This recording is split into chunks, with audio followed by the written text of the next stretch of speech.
Hello there, fellow Herobrine spawners. Today we're going to be looking at some top tier games, and I'm being slightly sarcastic.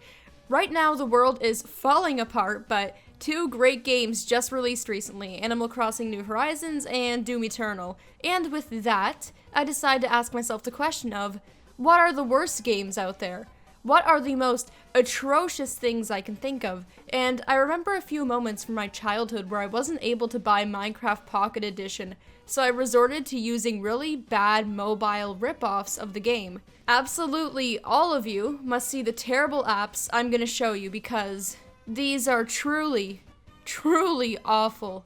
But they're so awful that it's funny. So without further ado, let's look at the first app, that is Worldcraft. Now, this might be the worst one I played, I'm really not sure, but it's pretty bad.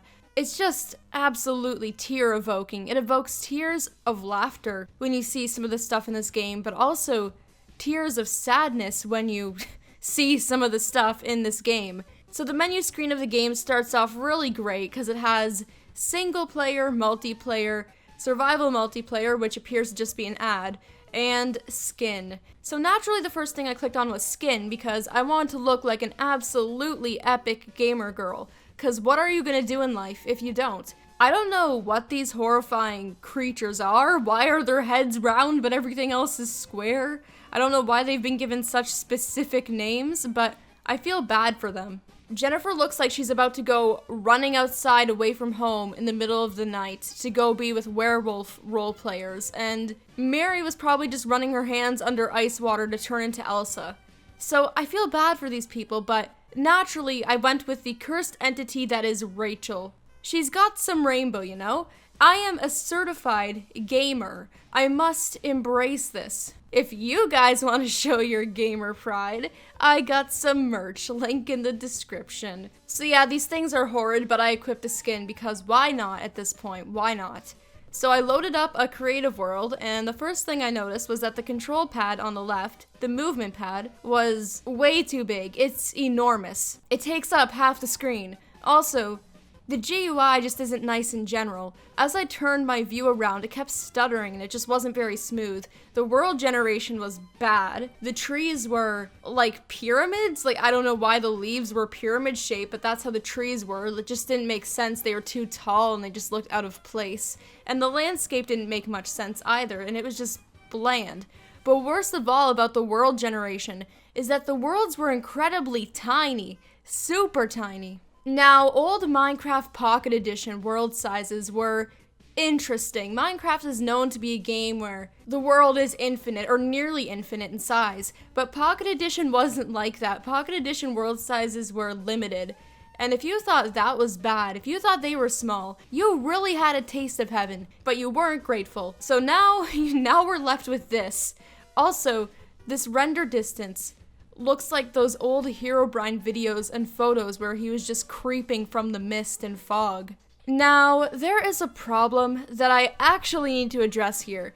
There are genuine problems in our society that need to be talked about, but you guys need to put all that on hold because I need to talk about the lava and water in this game. They are blocks. They are bright, translucent blocks. That's it. I have never seen something so wrong. Look at these. They look like they're going to devour your soul. I don't know why they're so bright, but they are. In the other games I look at in this video, they have flowing water and lava. This is genuinely the first knockoff I've seen where the water and lava have been blocks. And in terms of blocks you have access to in this game, it's not a lot. You don't have many items, and most blocks are named something similar to Minecraft, but they're not fully stealing the names of items. Like, we have items here such as wooden planks, but then some items are really iffy with their name because it's glowstone, and that's a Minecraft term. After my horrible single-player experience, I decided to try multiplayer. I didn't think anyone would actually be playing multiplayer, though. I was wrong. So very, very wrong. I joined one server and there were multiple people there. It was the first option I clicked and there were tons of people in that server. And the second I join, I see someone, Green Cookie Cats, playing hide and seek, and then someone's name has The Adult in it. I highly doubt it. Very much so. And if so, that's deeply concerning. So I flew around the server. The builds were bad because the block selection is bad. The world size was still really small. Before leaving, I tried using the chat. I tried typing out my love for Peppa Pig, but no one commented on it. No one replied to me. So I concluded that the Worldcraft multiplayer experience is the most toxic experience in all of gaming. So Worldcraft is a pretty bad Minecraft imitation, but maybe I could get away with just saying that it's Minecraft inspired. But the next game we're going to be looking at is called Craft, and it doesn't change the name of anything in game, and it looks like the models were ripped straight from Minecraft with just slight texture changes. So this is Craft. It looks like Minecraft with the resource pack, basically. And when I said there's no name changes of anything, I really meant it. This is redstone, this is netherrack, this is a ghast, enderman, creeper, mushroom, end portal frame, and nether quartz ore. These are terms that are 100% from Minecraft. And look, here's some images I have of models, and it looks like they were ripped straight from Minecraft with just different textures. But some mobs, like rabbits, don't even have different textures. So I'm really confused how apps like this stay up in the App Store just because of the heavy resemblance to Minecraft. Like, I'm surprised there hasn't been any action taken against these games. The villager and witch models are the most interesting to me. Look, the noses are white, and the witch has a little, mole, too, that's also poking out. So it does appear to be the models directly taken from Minecraft, but they've been retextured, but the person who made this didn't know how to texture the noses in a way where they would disappear or just remove them altogether from the model. So we're left with these faces with just white rectangles sticking out from them. So in addition to this game looking like Minecraft, quite a few actual Minecraft mechanics are there. Like falling sand, flint and steel lighting up creepers, sheep shearing, sheep eating grass, potions working, chickens coming out of eggs when you throw them. There's a lot of things there that are really obscure Minecraft mechanics, but they're in this game too. So with that being said, I decided to test out water and lava because I was terrified of Worldcraft. It was horrifying, so I wanted to forget about that. And the water and lava flow isn't right either. Look at how cursed this is. They just flow into each other. I'm surprised that the creation of obsidian isn't in there, but yet you can light a creeper with flint and steel and it'll explode. Like, the way water flows is just abysmal too. It's horrible. It's really, really widespread and very quick. It's not right. Since there's nether quartz and nether mobs, I decided to see if you could actually visit the nether. And yeah, you can. You can actually build a nether portal and you can light it. So yeah, the nether is an actual dimension you can go to. But the weird thing is that there's end portal frames, but I wasn't able to find a way to actually get that working. There was no Eye of Ender item, so I couldn't actually create the end portal, but yet the block end portal frame is in there. So maybe you can travel to the end, but I was not able to find that item. The world generation was surprisingly not horrible. It was alright. It was passable. The lighting looked like a low quality shader and the music was really bad. The environment in this game is really horrible. Like, we know the Minecraft soundtrack slaps. It is an absolute bop.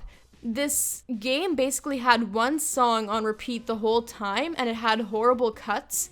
And there was no smooth loop in between the songs, so it was very choppy. And the song that was playing the whole time while you were in the game is basically like Life of Riley. So imagine this on repeat forever.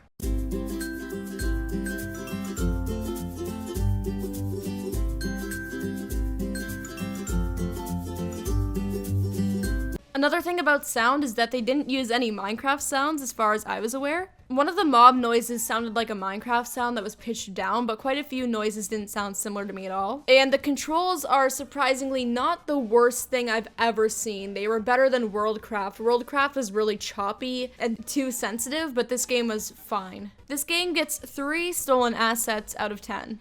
So now it's time to talk about Megacraft Pocket Edition. Now, Megacraft may be one-upping Minecraft, I don't know, it has something really interesting to it. It has 3 game modes: survival, creative, and story. A story mode. This is getting serious. So I tried this one out first, and I honestly can't say what the point of story mode was. I spawned in a house. There was a girl there. Other than that, I have no clue what the point of it was. Maybe she wanted me to pay for her OnlyFans. I don't know, but I really don't know what the purpose of this mode was. The game had bad controls like Worldcraft, and the camera was really stuttery. The lighting was terrible, but the world had really interesting creatures. There were bees, badgers, dragons, just a whole lot of diversity. They even have a couple of ogres. Now, ogres are my favorite. They remind me of the Holy Shrek. Now, one creature I just could not get my head around was this. This. What is this? It reminds me of the orange thing. Truly, this is horrifying. It will haunt me. It will haunt you. You have 7 days to live after watching this video. The health bar system in this game is really bad. Same with just the other GUI here. This is footage of me dying. I was really confused. I looked back at the footage, and apparently you can see what your health is by seeing if your hearts are tiny. The health bar is just a PNG of hearts on top of hearts, and if the top one goes away, then you lost a heart? I don't know. It's really bad graphic design. I tried creative mode, and for some reason in the world I spawned in, and every world I spawned in had a sacrificial pole. I don't understand its purpose, but it felt really ominous. Like, this combined with this creature made me feel like this was actually just a creepypasta entry. I tried accessing blocks to use so I could review that and look at the names, but this error kept happening where the first item I clicked on in the GUI would be the only thing I could drag into my inventory, and the item just appeared up here, but I couldn't use it. And this whole bug, if you don't know, is a logic error. It was an oversight by the programmer. Anything you click on in the inventory after you click on your first item won't register. They didn't make this with love and care. We know this. It's a ripoff of Minecraft. They made it to get revenue from you watching the constant ads that pop up as you play the game because your parents didn't buy Minecraft. That's why these exist. So it was slapped together in a really rushed way. Another oversight by the programmer would be the crafting table. There's no way to exit out of it in the app except for pressing the back button on your phone, which is really bad design. Like, a few reviews said they didn't know how to get out of the crafting table. Now let's talk about the next game, which is Miniblockcraft. Miniblockcraft feels weirdly polished. Well, I mean, it does after talking about things like Worldcraft and Megacraft. Anything would feel polished at this point. Anything. I know I said it's weirdly polished, but not the menu. This is the menu, not that. That is not good. There were some questionable decisions that were made, and the first would be this menu, and then the second would be the character selection. These characters look like Five Nights at Freddy's skins, and they also have weirdly round heads, but the bodies don't line up with that. And this game makes you choose between male and female characters, and that's common. A lot of games make you choose if you want to be a male or a female, but the male and females don't look different. There's no customization options or benefits that come with choosing one that would help you identify with the character you pick. That's not why you can choose between male and female in this game. When looking at this, the developer decided to provide an in-game advantage in an area based on which gender you chose. And out of these two, it's evident that the man one has the upper hand. A woman moves fast and does not need much food, but she is weaker than a man and cannot survive as many injuries. And a man is strong, can hit hard, and withstand many injuries, but he is slower moving than a woman and needs more food to survive. I'm honestly a hungry person, so I chose the man option. Yeah, I mean, the two genders here are basically speed and hungry. I find it really weird that the woman is implied to be weaker in terms of muscle mass, but yet she can run faster. I'm just imagining a muscleless being trying to run on no food. It just doesn't line up to me. Moving past this horrible screen, the world generation was actually really good in this game, and the lighting actually wasn't that bad. I just don't think the recording quality does it any justice. So the gameplay itself, as much as I hate to say this, felt much better than any of the other apps I looked at. The turning of the camera and control sizes also were really good, and the GUI was fine, but every time you would close any menu, an advertisement would pop up. The thing that was the most interesting about this game was the amount of animals it had to offer and how their models looked. It reminded me of a mod more so than just trying to replicate MC gameplay. There were a lot of new items, but many just didn't make sense. Now, I appreciate the fact that there were new items added instead of just the game called Craft that just tried to add everything in and replicate Minecraft exactly. Ripping off a game is not good, but original additions makes it a little bit better. So yeah, some of the items didn't really make sense. Every food has had a rotten version of itself, and you could place a pumpkin at any stage of progression. Like, I don't know why there's so many pumpkins, but I imagine some of these were just to buff the number of items this game had. The furnace looks like the one from Minecraft, but it's really weird because you can see the inside of the block. And when lava met water in this game, yes, I ran a test in each of these games, it produced stone, so that was pretty neat. And the fireworks in this game were neat. So to sum it up, some things didn't really make sense, some textures were ugly, the menu screen and character selection was questionable, and the game was mundane. It was boring to play. It may be fun for a few minutes, testing out the little animals, seeing what the game has, but it's not a very long-lasting sense of enjoyment. I have to voice my criticisms here because I feel like I've been praising this game a bit by saying that the lighting's good, the controls are good. I absolutely do not endorse it. All of the games talked about in this video are not original ideas and have been far outperformed by Minecraft. I would fully recommend Minecraft over any of these. I just thought I would talk about this one last because it was the best of the worst. Anyway, yeah, this was a really fun video to make. I want you to remember that if any of you want to go install these games and try it out because you can't believe how these exist, just remember that playing them and sitting through the numerous ads that appear on screen in these games will be supporting them and giving them money. So just remember that. I just made a Twitter, so if you guys want to go follow that and be my first followers, that'd be really neat. I also have an Instagram, Discord server, and Patreon with links below.